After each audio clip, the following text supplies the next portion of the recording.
Achkaoxoli.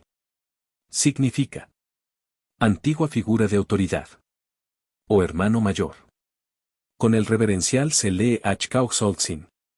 El nombre tiene 4 variantes gráficas. Primera variante.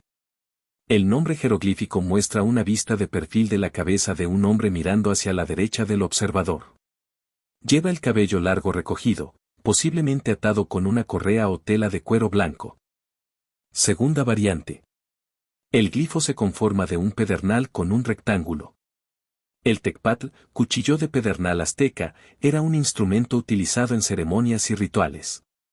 Generalmente fabricado con obsidiana o sílex, presentaba una forma lanceolada, con doble filo y puntas alargadas.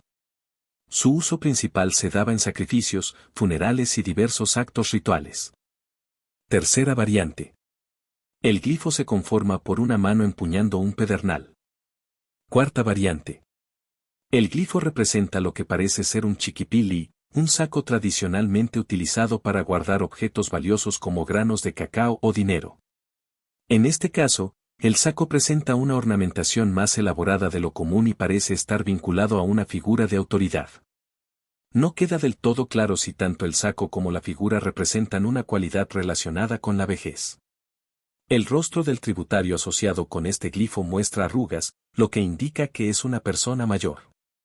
Sin embargo, es posible que la intención sea señalar algo antiguo en un sentido de antigüedad o tradición, más que de deterioro.